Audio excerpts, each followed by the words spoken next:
Welcome everybody. My name is Irina Lichfeld, and today I'm in Salt Lake City, and I would like to introduce you to Tron Black. He's really interesting technologist. I think that, and I heard amazing things about him, and great people recommended me to come and talk to you, and I really want viewers to meet you. Tron is involved with Medici. You're Medici Ventures. Medici Ventures, which is subsidiary of T0 Overstock. Subsidiary of Overstock. Overstock. Yes, that's right. And then also he's been really contributing a lot of his time on RavenCoin, which is a fork of a Bitcoin. Originally a fork of Bitcoin, code fork, not a chain fork. Yeah. Yes, code fork, not okay. Yeah. I love that. So, I would love to ask you first a question that's not related to any technology or anything, but why here? Why do you choose to live in Salt Lake City? What is that? Yeah. Okay. Fair enough. So if you haven't been to Salt Lake, you should come. It's a beautiful place. We have a lot of outdoor kind of things. I lived in Salt Lake since I was 5, so I was already here, so I didn't move here for this. I did find out about Overstock doing crypto. They originally took Bitcoin, which is a big deal. Immediately went out and bought some stuff with Bitcoin that I probably didn't need. Yeah, that I didn't need to buy, but I needed to support that effort. And then later on, I was consulting for a company, I was in Amsterdam, and I watched Patrick Byrne do his keynote in Amsterdam at a Bitcoin conference, and he talked about doing a parallel crypto equity, parallel to was that 5 years ago? It was roughly 5 years ago. Okay. Yeah. And I said, wow, they're less than 10 minutes. It was a different office than we are now. We're now in the Peace Coliseum.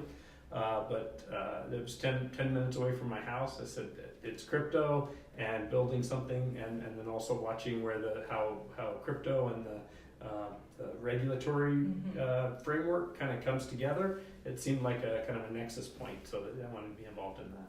And so you came in on board originally for T0. For T0. Yeah. Okay.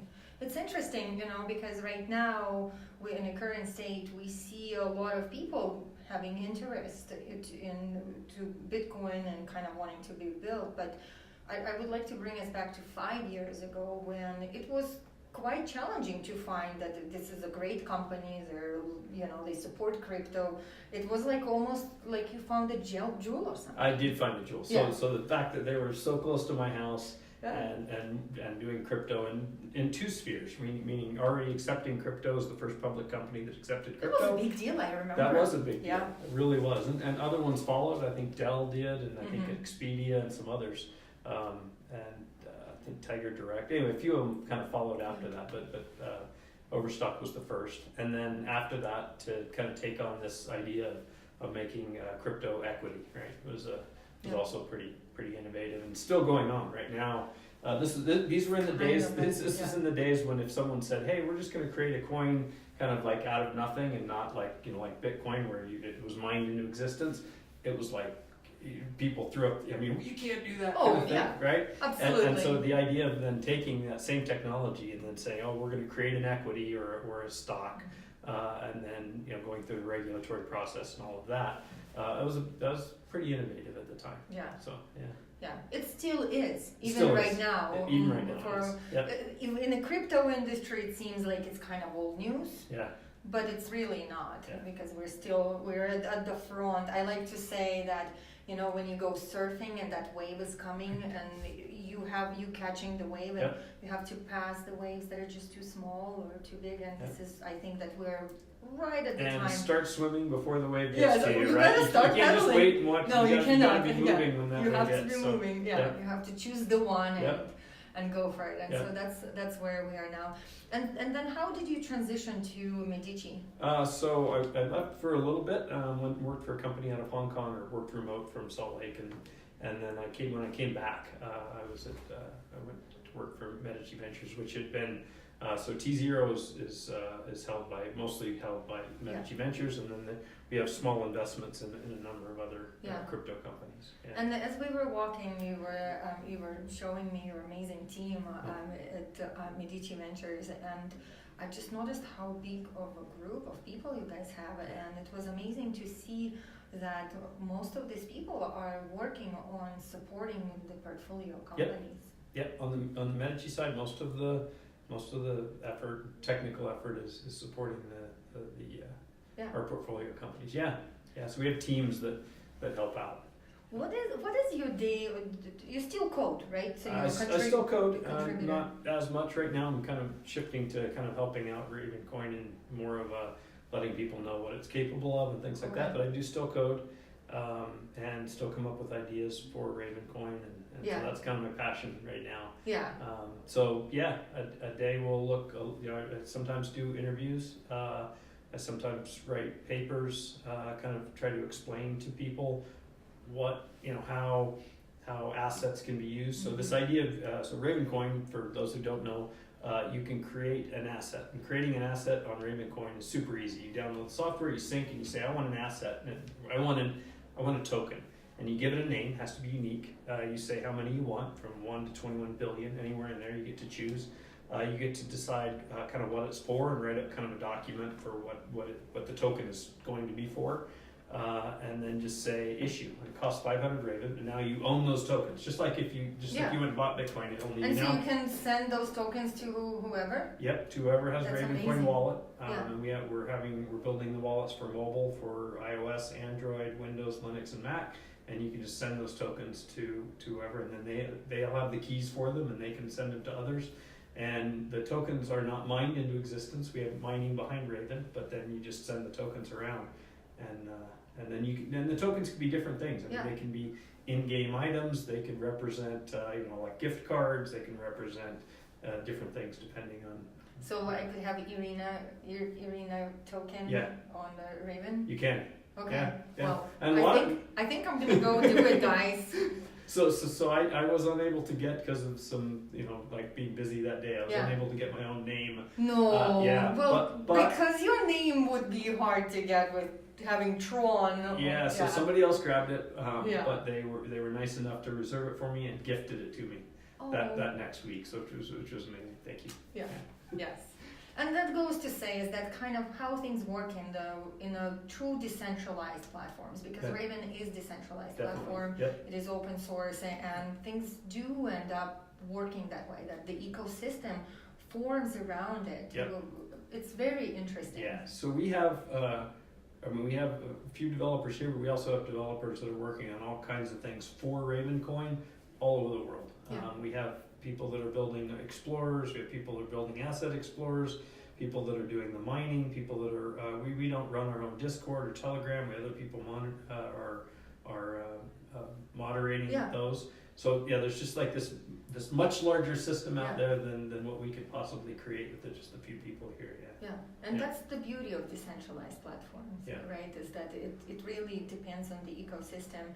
I was talking in one of the interviews about kind of also challenges that decentralized platforms have to centralized platforms is kind of a lack of marketing, let's say marketing budget, right? And so it's interesting to see how there are advantages and also the disadvantages. And what I would like to also know is, obviously, with T0, you believe in the future of security tokens, right? And so I've been asking this question quite a bit. What do you think is the security or is the future of STOs, security tokens? Yeah, so security tokens, for those of you who are familiar with kind of the ICOs, so the year 2017 was the year of ICO. So in my mind, the STOs is just ICOs with the kind of, but now following the legal obligations and the regulation that were in place during 2017, but were largely ignored. And I think it will vary from jurisdiction to jurisdiction. So the rules that the SEC has are different than the rules that the UK FCA has.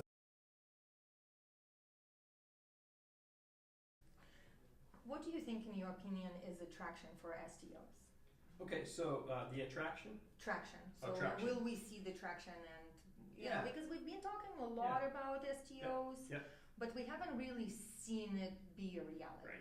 Right, so ICOs had traction. They just kind of happened in 2017. Everybody was doing this thing, and now the regulators have said, yeah, you can't do that, especially in the U.S. So STOs are just ICOs with kind of the legal wrapper around it, and that will, I think there will be traction. I think it will slow it down a little bit, just because ICOs kind of had, since they were worldwide, jurisdiction agnostic, moving around, probably illegal.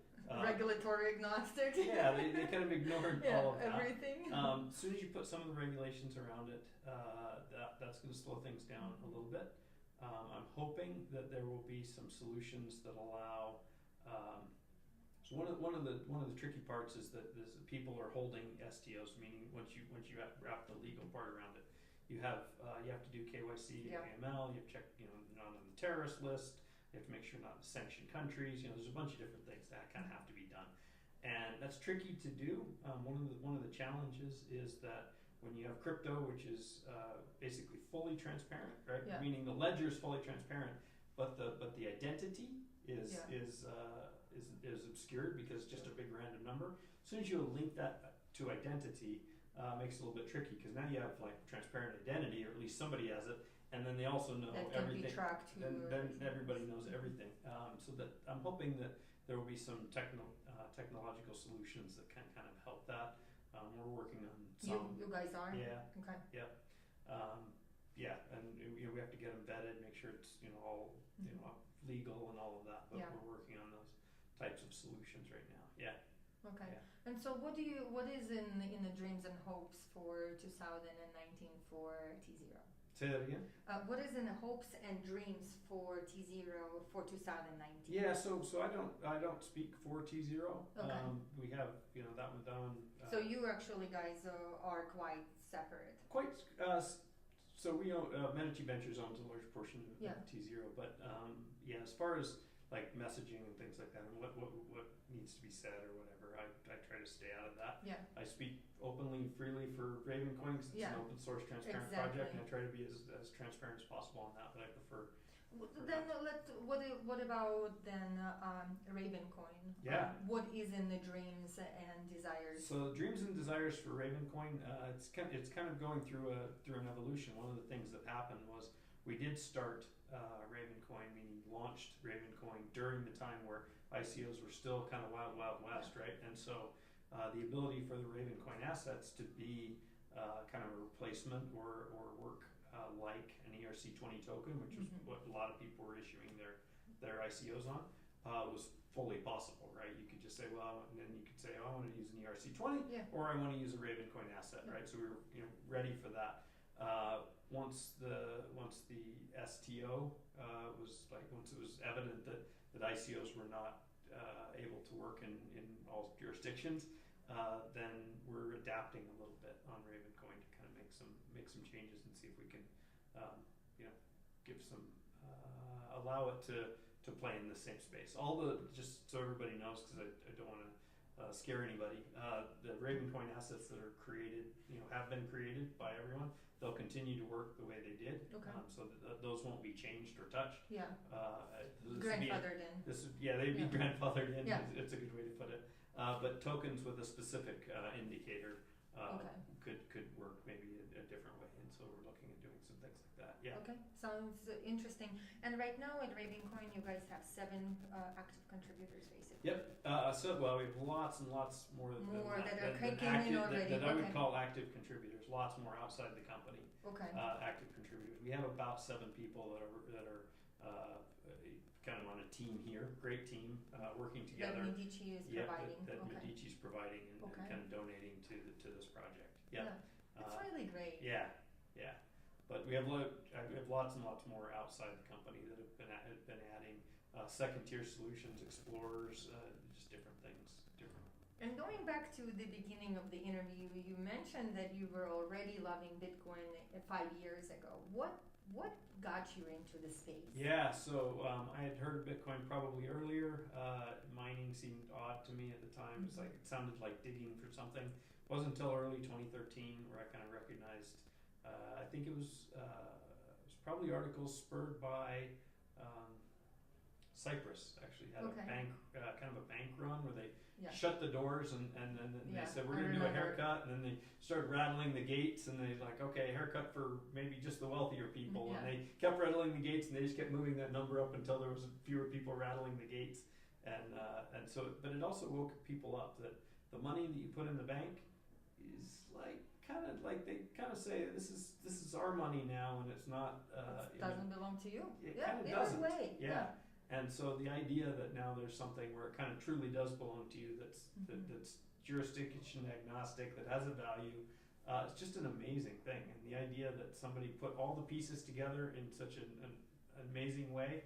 I did what you hear lots of other people say, went down this rabbit hole, starting reading about it, see how it all fit together, and it was just fascinating to me. I have a computer science degree, I have an MBA, I followed the markets, I followed kind of this bank thing, and just to have this like solution just kind of come out of almost nowhere and then grow. And I think its real magic was obtaining a value, right? So this idea that for a couple of years, it had like no value, but once it obtained a value, it was sort of like, okay, it's kind of a chicken and egg problem, but it's now solved. And we don't know, it's like, and we don't know when. Yeah, but now it has a value, and it's just going to keep growing. Yeah. And so I think that'll just keep, that'll continue on. And as some people keep losing their keys, the value of the coins. That is unfortunate, and that's something that we, especially even in RavenCoin, try to make.